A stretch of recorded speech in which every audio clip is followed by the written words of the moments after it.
Okay, guys. So today we'll discuss the important topics in psychiatry. So these are some of the offbeat topics, like bipolar disorder, schizophrenia, obsessive compulsive disorder. These are always high. So these three topics that you should study from your notes: bipolar disorder, schizophrenia, and obsessive compulsive disorder. So I'll talk about some rare and difficult topic that they can ask in exam.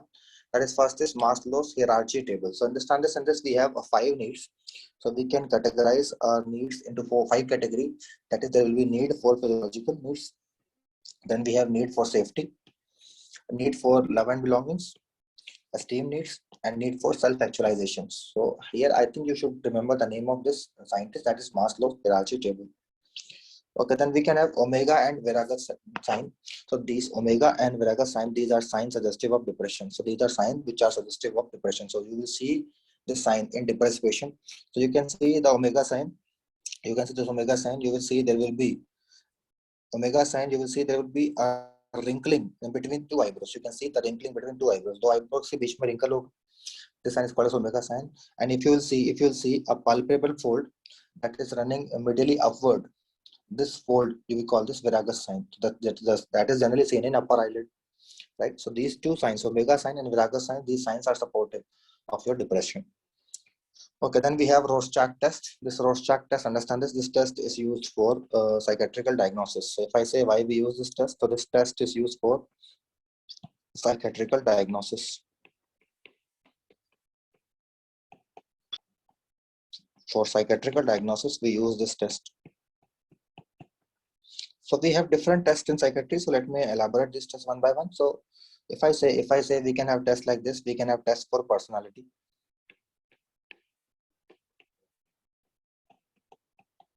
We can have a test for psychiatrical diagnosis.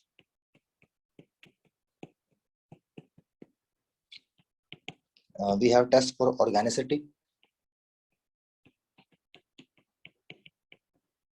And we have tests for intelligence. And we have tests for intelligence. So just try to understand this. If I use the term personality, for personality, we have a test. That test is called as MMPI. That is Minnesota Multiphasic Personality Inventory, MMPI.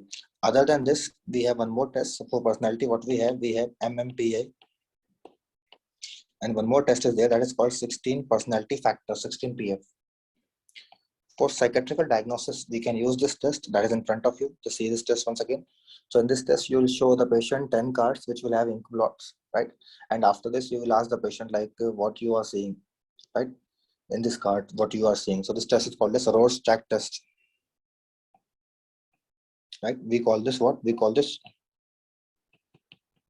Rorschach test, right? There's one more test called as thematic apprehension test or sentence completion test.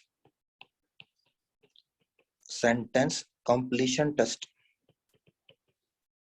So you will tell the patient to complete a sentence. These are the tests that we use in psychiatric diagnosis. For organic tests or organicity, we have a very, very important test that they ask in exam. This test is called as Bendit Gestalt test. Bendit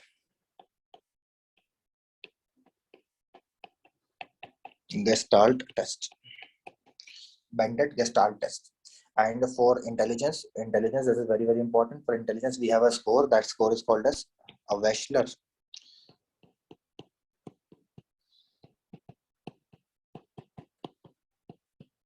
Intelligence scale. Wechsler intelligence scale. So these are the tests that you should remember in psychiatry that they ask in the MCQ exam. Okay, if I move forward with this, so you can see I told you that is thematic apperception test, and we can have sentence completion test. Right. Okay, next thing what I'm having is a new question that they can ask. We call this magnetic seizure therapy. In short, we call this MST.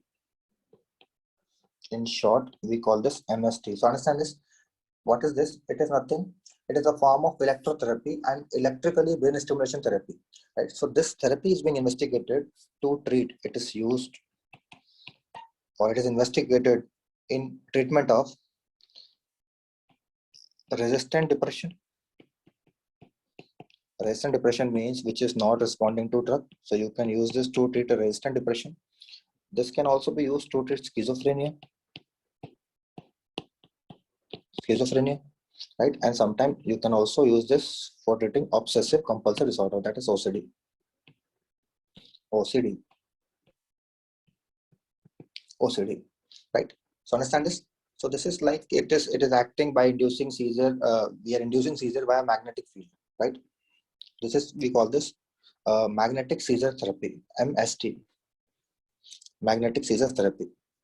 Okay, then you can see this facial appearance called as, we call this grimacing or maintenance of odd facial expression. So this grimacing is a feature. Grimacing generally is a feature you will see where in catatonic schizophrenia. This you will see where in catatonic schizophrenia. This question already been asked as a theoretical MCQ, but they can also give an image-based question. Catatonic schizophrenia, you will see grimacing.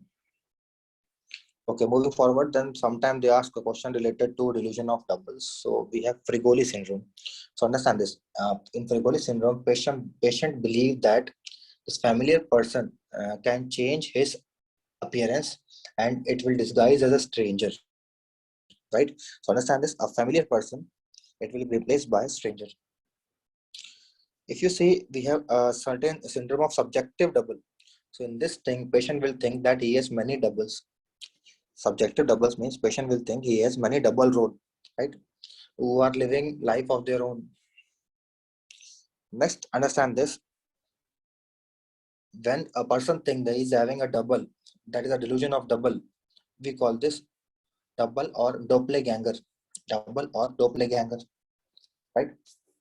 Double or doppelganger. Then very important in exam they ask like Capgras syndrome or Capgras delusion. And understand this, here the person will think familiar person, right? Or the person has been replaced by exact duplicate, right? So person, familiar person, it is replaced by imposter. We call this Capgras syndrome. The familiar person is replaced by imposter, right? And understand this, when imposter will act like familiar person, right? That is what we call this Frigoli syndrome. So then what we have, we can have von Gogh syndrome. So von Gogh syndrome, understand this. This is like schizophrenia in association with self-mutilation. So when a patient of schizophrenia, he will have the tendency for self-mutilation. We call this von Gogh syndrome. One more syndrome, if I want to add here in this list, that will be a syndrome. We call this Froff syndrome. Right? It is PFROPF, Froff schizophrenia or Froff syndrome. So in this syndrome, basically you will see the patient will have schizophrenia. Basically, the patient will develop schizophrenia.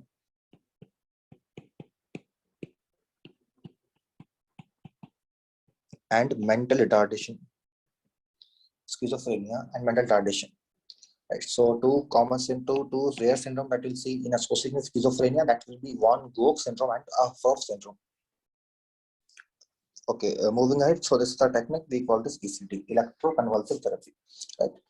So understand this ECT. If I say ECT, this ECT, it was discovered by two scientists, Carletti and Binney. So we can have a unilateral ECT or we can have a bilateral ECT. Unilateral or bilateral. So understand this, unilateral means you will put electrode on the one side, bilateral means on both. So what is the better? The better thing is bilateral. So bilateral is better and it is commonly done. It is commonly done. If I say based on like we are giving some pre-medication, we divide ECT into modifiable.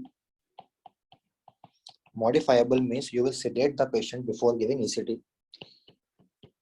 Or non-modifiable. Non-modifiable means there is no need of giving sedation, right? Just put the patient on table and start shock, right?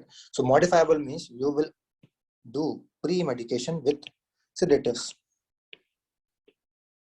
You will do pre-medication with sedative. So patient को पहले sedate करते हैं. And non-modifiable means direct. It is also called as direct ECT. Right. So the best will be bilateral. So if I say the best will be bilateral and modifiable. Right. But in India, commonly what we do bilateral and non-modifiable. So ECT is used for various diseases. So ECT we can use in depressed patients with suicidal tendency, especially we can use this with suicidal tendency, or in case of refractory condition like refractory schizophrenia, right? Intractable seizures. So you have to remember that is we can use this in treatment of mania and depression with suicidal tendency, and we can use this for schizophrenia. ECT is safe. Is remember it is completely safe in pregnancy. It is safe. It is a completely safe procedure in pregnancy. So this is safe in pregnancy. It is safe in pregnancy. Okay, then what we are having? We are having obsessive compulsive disorder. You can see these people, they are called perfectionists. These are called perfectionists, right? So if I say the person will have a different type of obsession, obsession means they are having thought, right? And compulsion means to get rid of those thought, they'll do something. That is a compulsive act they'll do. That is called as compulsion. So these are called perfectionists. So they'll keep on cleaning their hands, so that like they can have obsession of getting dirty, so they'll keep on cleaning their hands, right? Or they used to check whether their gate is locked or not. Then they can give an image based question on polysomnography, right? So which we are recording the brain waves in polysomnography. Okay, then sometimes like we had a certain phobias, all phobias, you can skip these phobias. Just you remember a new one, that is we can say stepnophobia means fear of dogs. Many people have this. So what else we can have? Different type of phobia. So if I can say the important one I'm highlighting, there will be acrophobia, that is fear of height. Algophobia, algo means pain, fear of pain, right? Agoraphobia, that is fear of public spaces or crowd, right? So if I say the most common phobia will be social phobia, the social phobia is followed by agoraphobia. Then you can see some patient they will have phobia. They can develop phobia in the closed space, that is called as claustrophobia. So they can have phobia in the closed space like MRI chambers or in the lift. When they're in the lift, we call this claustrophobia. Some people, what they are having a phobia, that is they can become fat, they can gain weight, or sometimes some can develop a phobia with water, that is called as hydrophobia. So just you have to remember the important one which I'm highlighting. Some patient can develop fear from darkness, we call this nyctophobia. They can have fear from other spaces. They can have fear from like condition like fear from animals, we call this zoophobia. And there is one more, fear of overeating, that is called as cetophobia. Fear of overeating, we call this cetophobia. Okay, then understand this. This is your transcranial magnetic stimulation. So next what we have, we call this transcranial magnetic stimulation. Transcranial magnetic stimulation. So understand this, you can stimulate your brain by this technique. So basically it is a non-invasive form of brain stimulation, right? In which what we do, we use magnetic field to cause electric current, right, at a specific area of a brain, right? So this technique we can use this in different diseases of neurology as well as psychiatry. I still certain studies are going on this, but they can ask you, and I made that is transcranial magnetic stimulation, right? Transcranial magnetic stimulation. Am I clear? Transcranial magnetic stimulation. So then what we can have VNS, means vagal nerve stimulation. VNS or vagal nerve stimulation. This vagal nerve stimulation we can use in treatment of some epilepsy and some treatment resistant depression. So we can use this in treatment of epilepsy, and we can use this where we can use in resistant depression.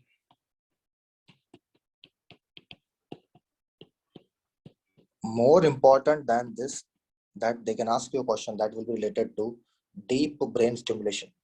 Deep brain stimulation. So this is your deep brain stimulation. Why? Because this technique has been now approved. This is now approved to treat condition like Parkinson disease. So this deep brain stimulation we can use to treat Parkinson disease. Right. So this condition we call this DBS, or DBS means deep brain stimulation. So this we are using now to treat Parkinson disease. In treatment of Parkinson disease, we can use this in treatment of dystonia. And sometimes we can use this for treating essential tremor. So generally we use this for treating Parkinson disease. Parkinson disease. Okay, then you can see blackout episodes. These are like episode of transient amnesia that you'll see in a person who is having alcohol intoxication. Right? So basically, a person will develop a short-term memory loss. We call them alcohol blackouts. Blackouts. Serotonin syndrome. So understand the serotonin syndrome. Sometimes you will see whenever you are giving serotonin, that MAO inhibitor, right? So you will see you can get a fatal syndrome. That is what we call this serotonin syndrome. So what is what we are having? We are having a Hunter serotonin toxicity criteria, right? For this we are having Hunter serotonin toxicity criteria. Okay, then if I want you to differentiate between these points, like this bulimia nervosa and anorexia nervosa. So first, just try to understand this. Bulimia nervosa means this patient is eating a lot. So here you will see patient is eating a lot, but then she is purging. Purging means she will remove out self-induced vomiting. So understand this. She is eating more and she is removing that food out. So BMI will be normal. In this case, BMI will become normal, right? So whenever they are doing self-induced vomiting, because of self-induced vomiting, you will notice their fingers on the back of hand, they will develop a sign. That sign is called as Russell sign. So you will see Russell sign in bulimia nervosa. If I compare this, right? If I compare this with anorexia nervosa, they don't eat a lot. They don't eat a lot means, so what will happen in this condition? In this condition, understand this, the BMI will decrease, right? So generally their BMI is less than 17. So BMI will decrease, right? Understand this. If you compare this with another syndrome, so I told you number 2 anorexia nervosa, the first was bulimia nervosa. If I compare this with the third one, that will be binge eating disorder. This patient will just eat a lot, and when he will eat, he'll eat like hell, or he or she will eat like hell. So understand this, they are just eating, they are not doing purging, or there is no vomiting, there is no self-induced vomiting. So understand this. In this case, BMI will be more. So how we differentiate these three? We can differentiate on the basis of BMI. BMI increase in binge eating, BMI is normal in bulimia, and BMI will be decreased in your anorexia nervosa, right? Anorexia nervosa. If I say the two more features that you should remember, the patient with anorexia nervosa will also have amenorrhea. Amenorrhea, and these patients who are having anorexia nervosa, they will have a distorted body image. So they will have a distorted body image.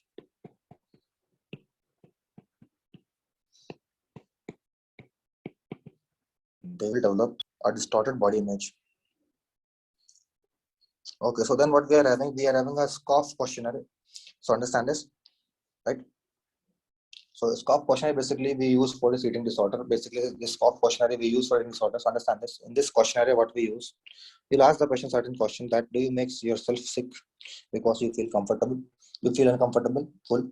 Then you will see the other question, do you worry you have lost control? So C is control, right? So SCOFF, over how much you eat. If you see, have you recently lost more than 1 stone in a 3-month period? Do you believe yourself to be fat? Would you say food dominate your life, right? So you will give 1 point for every yes, right? And score if it is more than 2, it indicates a diagnosis of anorexia or bulimia. So basically, you don't have to remember anything. Remember this questionnaire that we use, SCOFF questionnaire. So we are having some other questionnaire score, that is MCHAT for autism.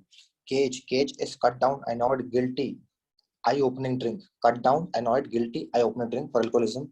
SCOFF for eating disorder, and SATQ and audit for again alcoholism. For again alcoholism. If I say narcolepsy, so you can say this narcolepsy. The patient is sleeping in the morning. You will see the patient is like sleeping in the morning. So this narcolepsy is seen due to many conditions. So basically, what I want to tell you here is narcolepsy, how you will manage the treatment for this condition. If I say the drug that we use in this condition, the drug will be modafinil. The drug that you will use in this condition will be modafinil. Okay, then understand this. These are the symptoms you will see in narcolepsy patient. They will have catalepsy, hallucination, daytime sleepiness, sleep paralysis, and sleep disruption. Okay, then we have personality disorder.